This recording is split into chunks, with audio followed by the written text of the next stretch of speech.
They wanted increasing monitoring and enforcement of more stringent international standards on mining, low-cost financing to allow small miners to gain access to mercury-free technology and modern excavators.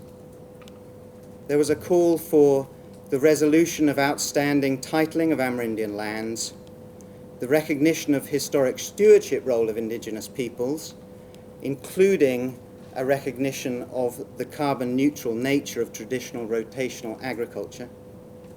There was emphasis on building up youth capacity to conduct green business. And there was emphasis of the need for an oversight mechanism of the financial flows coming in from REDD to Guyana. These things were additional to the many things already in the low carbon development strategy, and I've highlighted them to show you that there were some substantive points put forward. In terms of the perceived main shortcomings, you can read all about this in this document. There are some copies, I think, left at the back. You can get them from the IID website. The main shortcomings from the independent team's point of view were the non-engagement in the consultation process on the ground by the opposition members of Parliament and opposition political parties. That was a major constraint to the development of the LCDS. There were constraints in logistics in getting the documents, the LCDS documents, out to the public with sufficient time beforehand for study. As you're aware, this was a fairly tight program. Reaching into the interior was tough. Translation lagged somewhat behind, particularly into some of the indigenous languages, which are in any case mostly oral. There were some difficulties in terms of mechanisms for providing feedback from particularly interior communities who don't have access to the website and internet, and there was some complaint of slow uploading of critical comments on the LCDS website. There was felt to be insufficient highlighting of the fact that there was a multi-phased approach to the LCDS, so that this consultation wasn't the be-all and end-all, that there were still future opportunities to shape what happened in implementation. That wasn't felt to have been made sufficiently clear. There was some complaint about the abbreviated bullet point format of the reporting in official capturing of the consultation processes. People felt there should have been a little bit more verbose depth to the comments being captured. Academia were felt to have somewhat been overlooked in the consultation process. A lot of attention to the indigenous peoples in the interior and to the various groups I've described, but academia had some qualms. We felt that perhaps the use of trained independent facilitators in the consultations themselves would have enhanced the feel of those consultations and the ability to capture the information required. And we would certainly have benefited as an independent monitoring team from rapporteurs to help us in our work. There was a general lack of comprehension on the part of the Guyanese when the LCDS process started about REDD and what environmental services were and what payment mechanisms might evolve.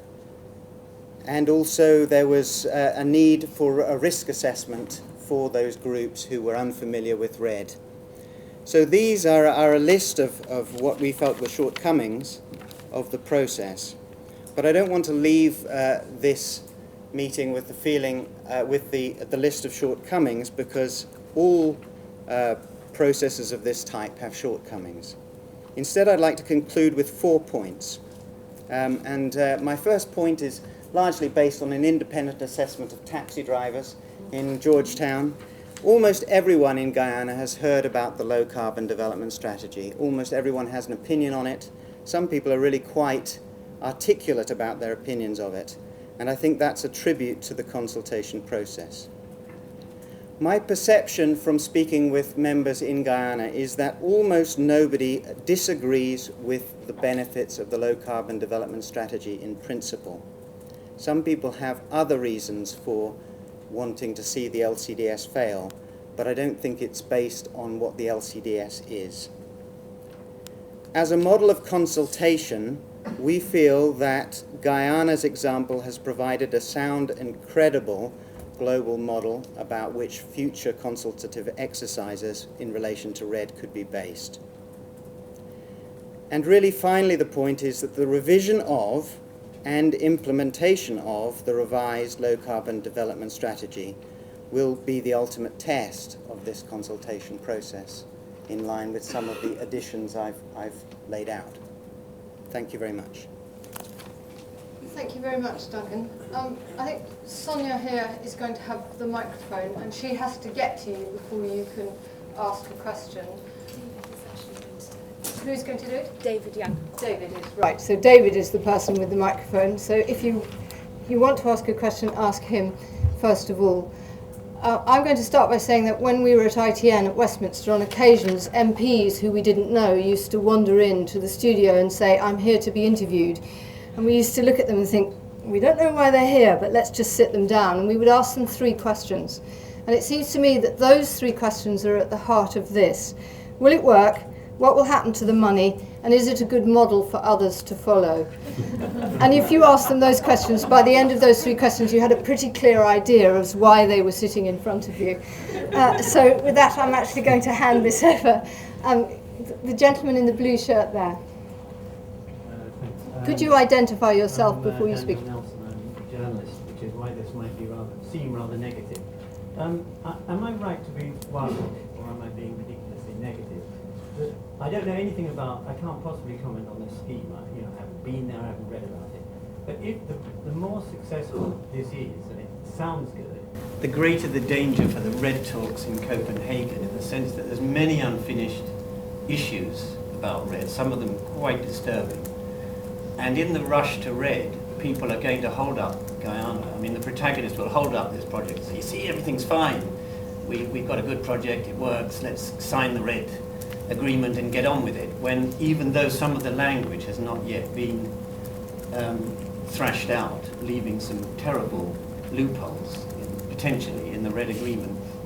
So I just wonder whether that's an issue. And while I've got the microphone, can I ask you something, President Jagdeo? I've been meaning to ask ever since Poznan, or was it Bali? I can't remember now. It's all a blur. But at one point you said that at the beginning of the process you were not a believer. You didn't take climate change very seriously. What is it that made you change? Was it, do you read? Did you read something? Was it an individual, or what caused the change? Well, basically, you're right. I said it somewhere.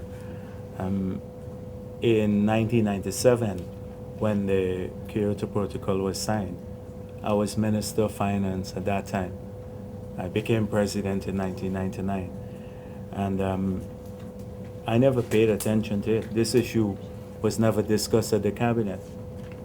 It was seen as something for the environment minister. And we did not understand at that time the development impact of climate change. I think subsequently, as we started facing real situations, in 2005, we had the worst flood ever in our history. It wiped out the equivalent of 60% of GDP. For the past 10 years, we've lost on average about the equivalent of 10% of GDP due to flooding. We live in a valley between 360 kilometers of sea defenses to keep the sea out, and some earthen conservancy dams to keep the water from the highlands running down to the coast. Most of our productive lands are there. So any adverse weather or change in the weather condition would have a devastating impact on our country. We, working with McKinsey and Company, we estimated the cost of adaptation just to build more sea defenses, better control of water. And it would be about $1 billion that we'd have to spend. So we recognize the development impact of it.